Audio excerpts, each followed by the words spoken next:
nke bụ njakịrị ya n'azụ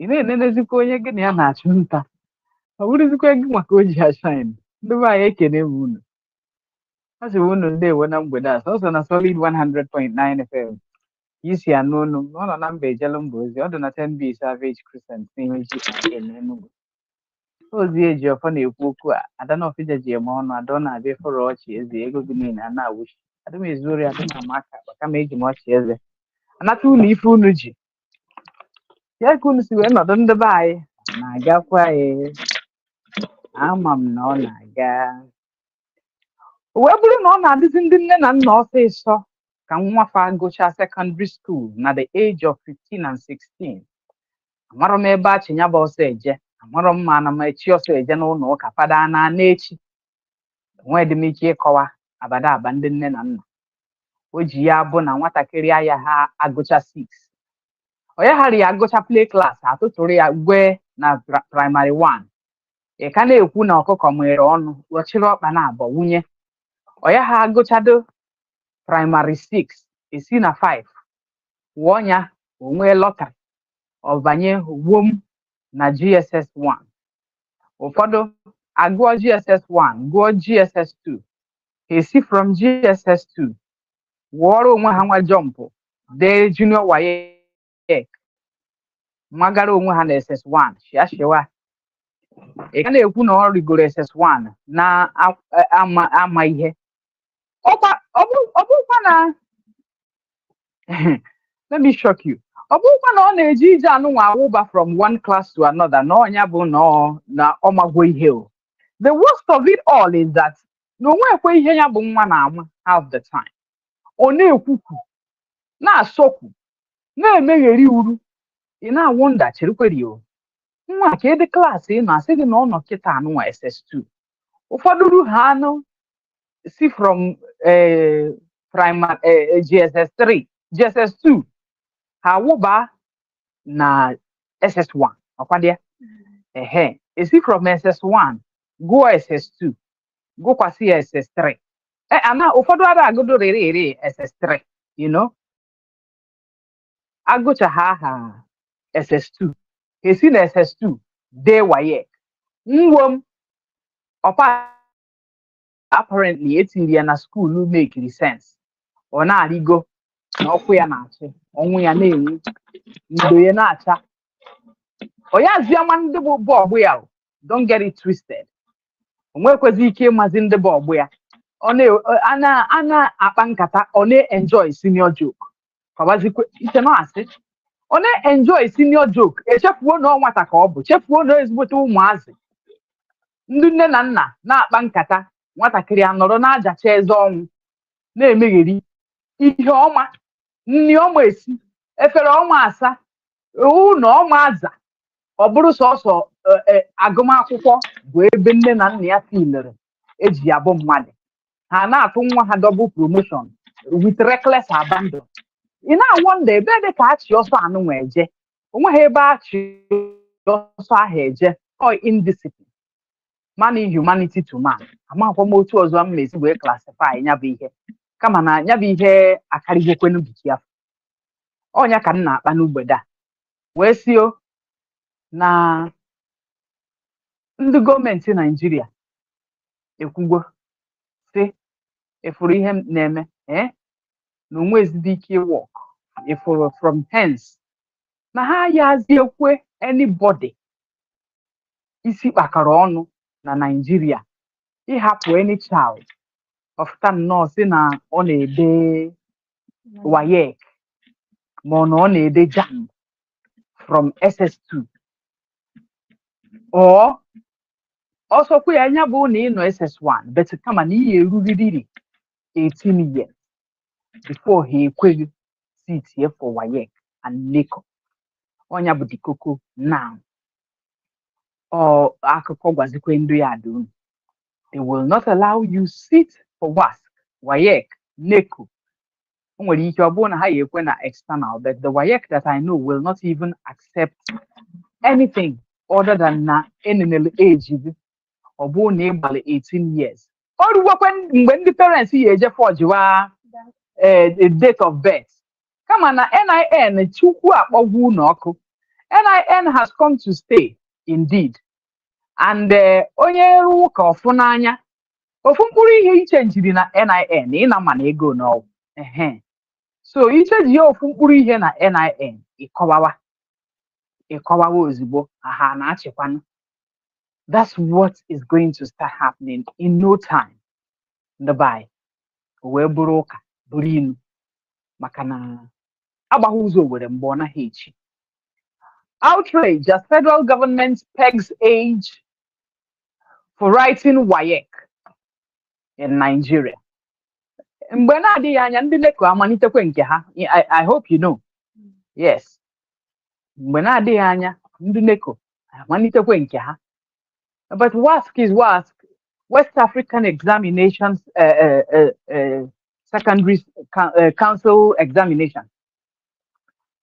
Mgbe na-adịghị anya 18 years tata ọ ihe anyị na-atụgharị uche na ya, that you must be 18 years before you dare WAEC, because ọ dịzị ka ha na-aba school at 16 and ha bazie school ha dị ama their left from their right at all. Ha na-ekwukwu misbehavior ifu na ezigbote overgrown baby ka akpọtara debe lecturer hapụzie lecturing or teacher.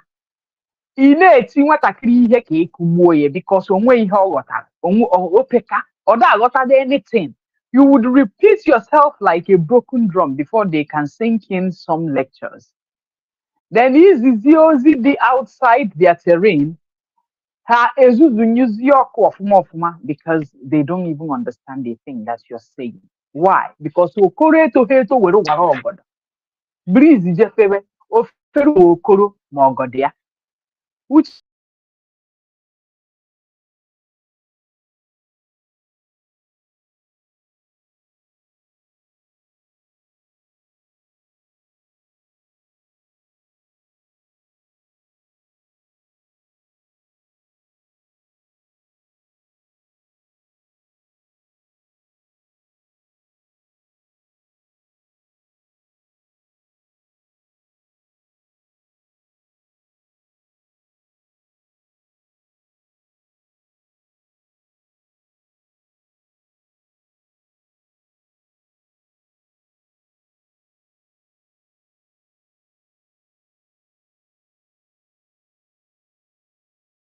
mma kama na anyị ga-ebunye ha orientation nke ọdụ ezigbo mkpa. Misconduct ụmụazị para aka, and then ụfọdụ n'ime ha mara nwoke wee na-abanye bụ skuul, ụfọdụ n'ime ha werezie speed ha ejee n'ihe dị na dume wee zuzunyuzie ọkụ nke ihuru eberie isi, nke ihuru eberie nwe egbe ntị ya ọ na-eme eri. And otu aka ọ dịkwa na UNN ma ụmụ nwoke ma ụmụ nwaanyị na-efu. Yes. Then na complain prof dị in charge of student affairs nwa 16 years na nwa 17 years abortion bụ ụmụ first year mgbe anyị nọ final year. Ọ bụ ndị set first year batara ọfụrụ, ọ bụ na ya na nwa klaasị ya na-ayị nke nwoke dị 17 ya nwa dị 16 aghọtado onwe ha ma ihe ha bịa skuul ime dịka emega abortion mgbere ịbụọ ka ọ bata skuul ọfụrụ. So this thing a na-ekwu dị very important because most times ụmụaka na-ebute skuul kịta ada aghọtado onwe ha wee banye dị skuul a na-ekwu. Yes, you see critical stakeholders in education sector ka m bịakwa maka na ekwesịkwara ịkpa nkata anụnwa nkata ehihie ife kpụdebekwa ụmụ gị.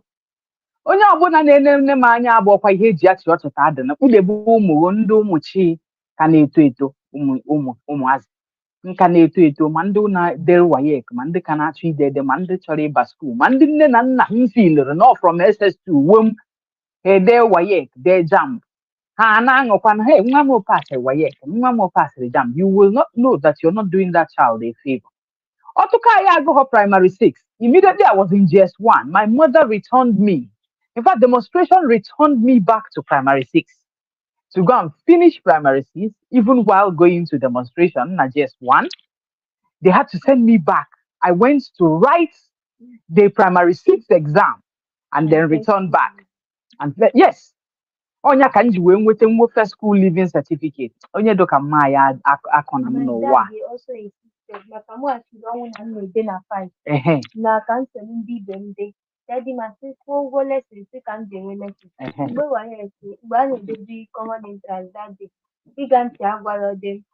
Ọ bụrụ na ihe ya na dad m kpara akpa. And my dad insisted na ụmụaka ya niile ga-eje for my health is very important. O nwere ebe agba ọsọ aga. You follow due process. Ụfọdụ a na-agụ JS3, ụfọdụ a na-agụ for my sis, ụfọdụ a na-agụ ma SS3 kịta. Ka ebe agba aga.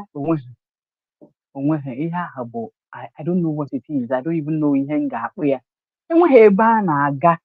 Critical stakeholders in the education sector have condemned the decision of the federal government to peg the age at which students can write the Senior Secondary School Certificate Examination, SSCE, at 18, saying it will simply draw the sector back. The groups reacted to the comments by the Minister of Education, Professor Tahir Muhammad, that from 2025, any candidate who is not up to 18 will not be able to be allowed to write the examination without doing so. Such candidates won't be able to seek admission into tertiary institutions either. Mama, who spoke on a television program on Sunday night, dropped the hint about the new policy Nigeria operates, the 6334 system, where a child enrolls in school at age 6 for 6 years each for primary and secondary education. At the end of the secondary school, a Nigerian is expected to be about 18 years old, but many students often graduate at 16 or less due to skipped grades. In July, the Minister of Education introduced a policy setting age 18 as the minimum age for tertiary institution admissions. It, however, made an exception for the 2024 admission cycle, which it said will accept candidates as young as age 16. Momman said such underage students will no longer be allowed to write SSCE. It will draw back education. NUT reacting to the issue yesterday, the Secretary General of the NUT, National Union of Teachers, Director Mike Ene, expressed disappointment at the development. According to you understand? The name yourself. Because the teachers are very bright. Even from primary 4, a junior just 1 make yeah. So now why kuna hey peg ya exam at 18. Ndu teachers what are the reason why? Mana ha nwa na ndị jambo na arụkọ na ụmụazị na-aba university na-ama hotụgbem ha na-ama hotụgbem ịmakwa na nwa 16 years awụwa bụ ezigbo ahụ. It's not a joke. Nwa 16 years awụwa beghị ezigbo ahụ like ọdawo vital areas ezigbo ahụ. Until they get to that 18, ọmagbo ihe wụ na a na-eyichi ahụ mara ihe wụ na ahụ ya ya oye. Mara ihe wu na dross ya do the stuff like that. Or whatever go do onwe for real. Irapu ha de ka rice and stew. Ndụ mpa ndị afọ biya. Nneje bụrụ ụmụazị nekwa afọ ha afọ bụ ụzọ. O je bụrụ nwa secondary school. Naanị imi onwe ya jini ya aka because gịnị ọ rapụgo nwatakịrị ọkpọrọ ya na-eje na various chalets Enugu anụnwa ahụgwọ m ihe na Enugu a.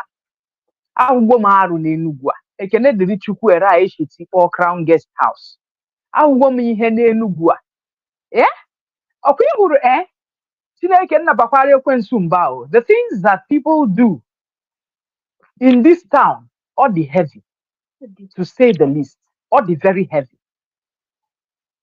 When ndị nke a na-azọ title ha ndị teachers na-azọ title ha, it's not about the child being bright or not. Enwere ụmụazị secondary primary school na-ede maths ndị secondary, okay ma?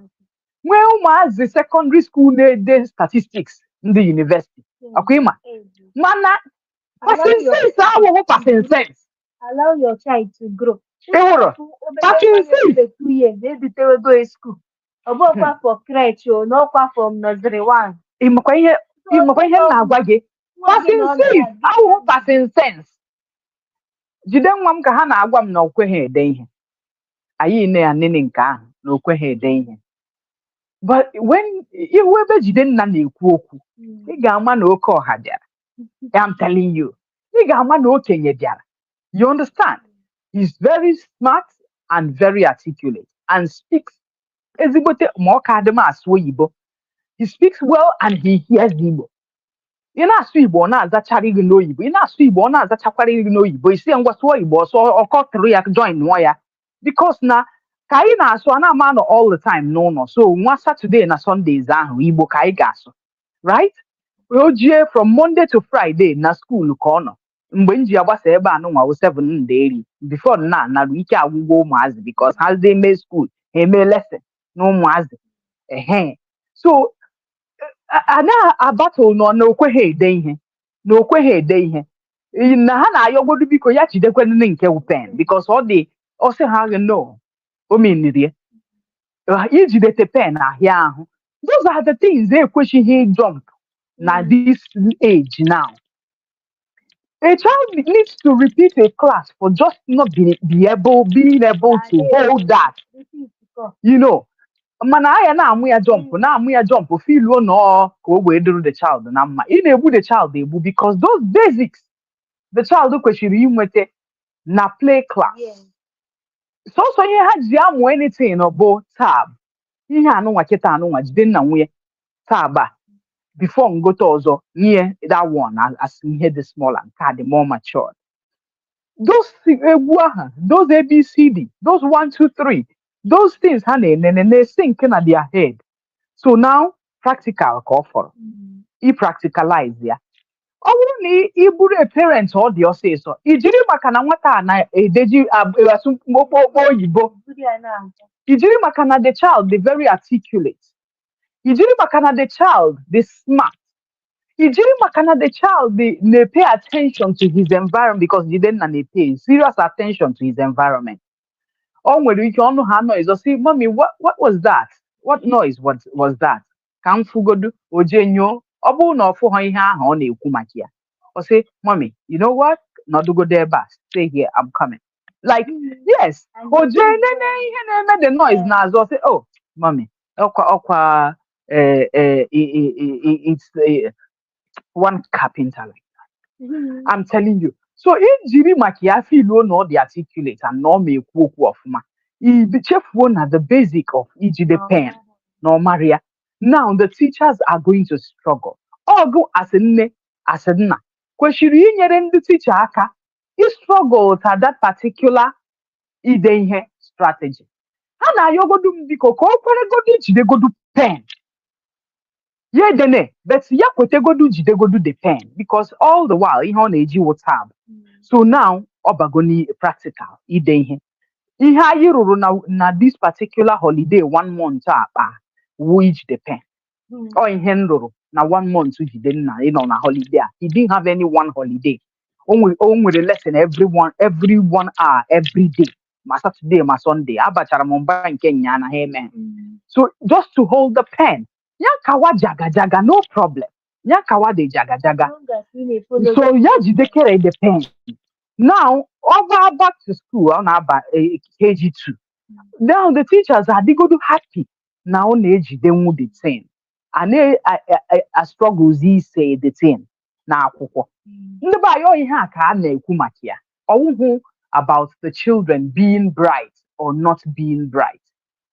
King Solomon, Nandewo. Aku go love it. Mama okay kime dalo. O ihe a na-ekwu maka ya. Ụmụazị kịta anụnwa na-esi n'afọ mara ihe were pụtaba ka na agwa ya. You know? It carried away. You na-eme ha na jump with these classes. And each of these classes will impact on enwe na the life of the child. On enwe serious impact. Each of these class na jump. From ekwesịrị nwa gụọ kindergarten, that's ntakara, pre-nursery.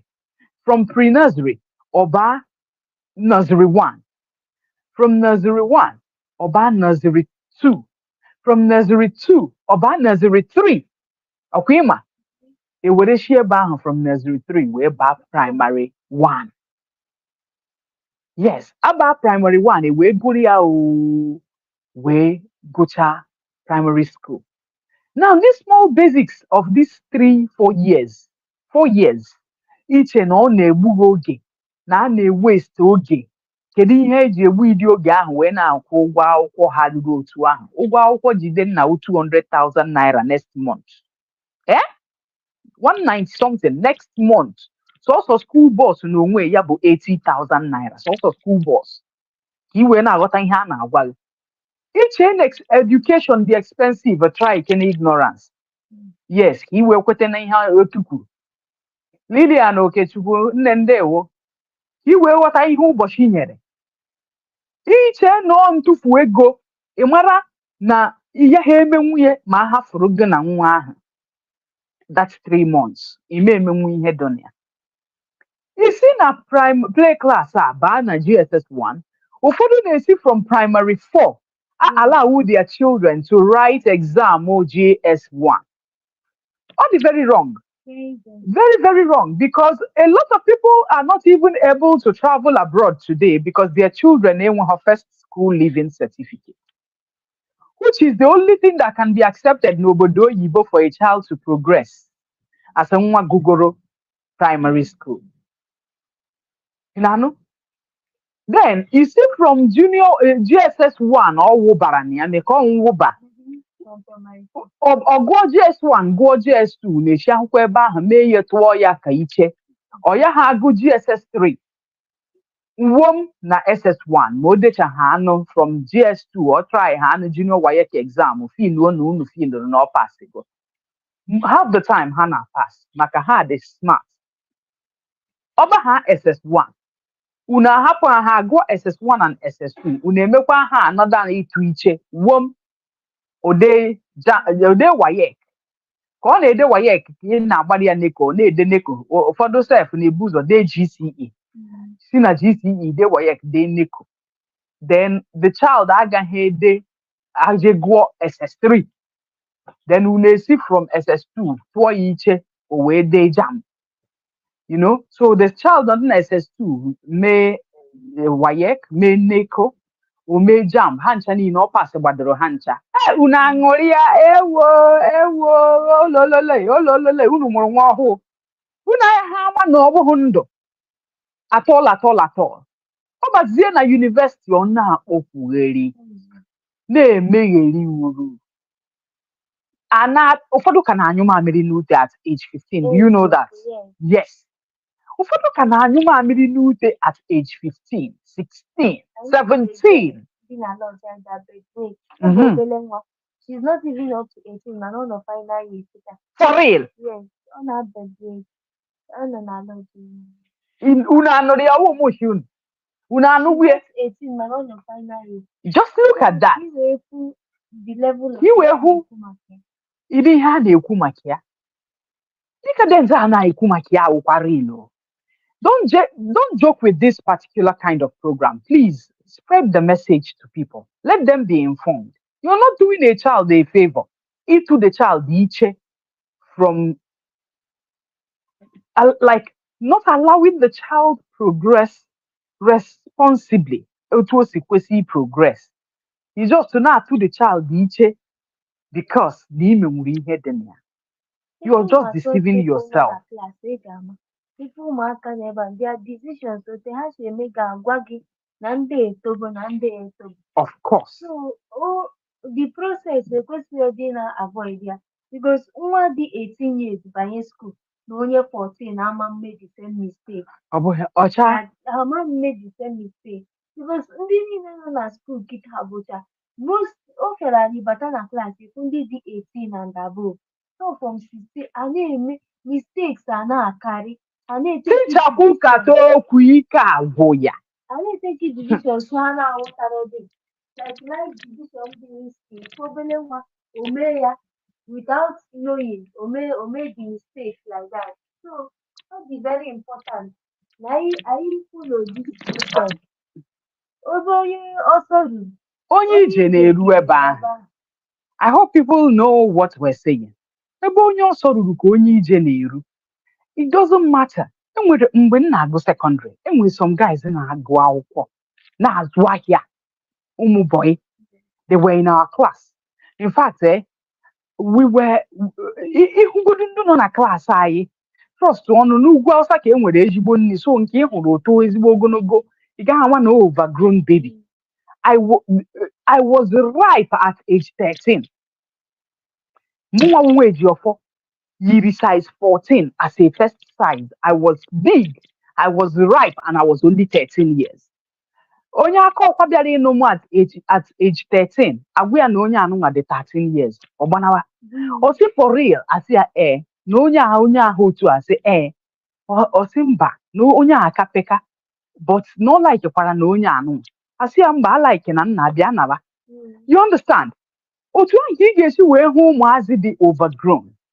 You na-eche na ha etogo, and then you go to make them take some decisions that are very detrimental to their lives. Onwe ho ka ị ga-esi wee mara karịa otu anụnwa anyị si ekwu ya na redio tata. Na-enye na gọọmenti etigwu ya ọnụ. Ọ bụrụgwu iwu na ị ga-eruriri 18 years bịa kadebe jam. The only people enyere the grace of doing this now na aga accept jambo ha bụ ndị nke degoro ede, ndị nke 2024 anụnwa degoro ya ede.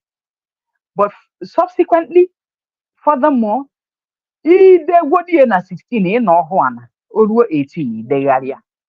Yes. Also go forge ya ihe niile nta na nke oru ha 18 idegharịa. And if you go and think you're going to play double standards, Nigeria adịzikwe ka ọ dị na mbụ. Ị na ha try double standards okwu agba. Before you register it, ị ga-atọkịrị okwu agba life. People will know themselves from there will know. Ọkwa ifo ka esi ejide ndị nke na-eje youth service with fake results. In Africa, anybody who told them that even though you went to Nasarawa State as a university graduate, another result to go from a suit, Obuhan or Obuhu original, there in Nasarawa, they will discover and rusticate you back to your school, and then your school, so why do we do crazy things and expect a different result? Oh yeah, bụ atụghọ na amụghọ ị na-akọwa n'obodo bụ igwe ụmụazị a na-achị ọchị na-ata chicken because ha aghọtaghị n'obodo bụ igwe. Onye dị 16 years efendiwagoro onwe ya? No now. Onye dị 16 years efendiwabere onwe ya, except for ụmụazị gbawara mbọ n'ezigbote oge. No matter ịdị mbọ sef ị na-agba n'ezigbote oge mgbe dịka mgbe nke anyị, there are things you cannot even bring into the house except it's being given to you by either your mom or your dad. Always the kid on our nwatakịrị bi ọkpara iPhone 5, iPhone 10, iPhone 20, bari ya n'aka na-eje obere nwa. Mami Chimo, a na-etu ya aha. Ọ na-anyụ n'ahụ enu, a na-etu ya aha. Ọ na-amachagharị ka ọsa akpụ agwụ. You won't do that mgbe dị ka mgbe. Right now, children Baha University, then there's this false freedom. And the parents relinquish it to them. Ego te ha computer enye ha, ego te ha phone enye ni ha, wetere ha ụnọ off campus. And the worst thing you're going to do in your life is to ever get that child off campus hostel. Like Onoriche, Menwo, because the child will just go into the world, be fruitful and multiply. But they don't multiply. You have to make that You want to go? So seriously, you want to get in school. You have to go to an hostel at least for the first 2-3 years.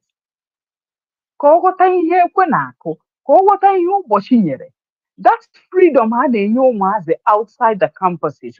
They are necessary in the first year and second year. First year and second year, but with a grade age and way 2-1 na 2-2. Up. Distinction 2-1, 2-2. With that grade, who na first year and na second year. Because on the first year, he gave me about 14 to 16 courses with various credit loads of both 2 credit load and 3 credit load and 4 borrowed courses credit loads. Because he's had a new and you can never pass until needed the carryover of those borrowed courses. Where is what be more see, more let my people go. You will forget. Otherwise, okay, because no teacher is willing to relinquish you to go. Except more teacher na kazo. And even now, or the even dangerous because teacher ona na kazo anazi amni and ni kenebube. On age this style.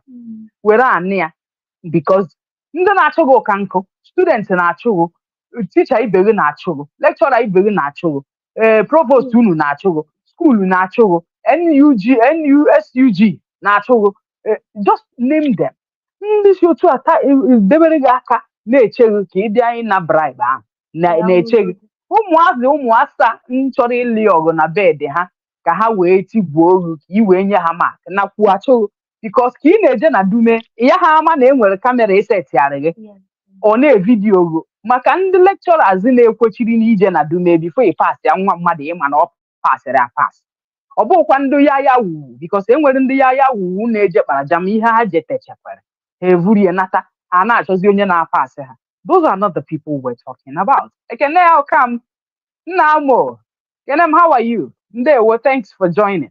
So ndị anyị na-agwa okwu na mgbede a ma onwe ha WAEC ekwechiri unu na ha yara ekwe ka nwa ọbụla dee WAEC na Nigeria again except the child gets to 18 years and above.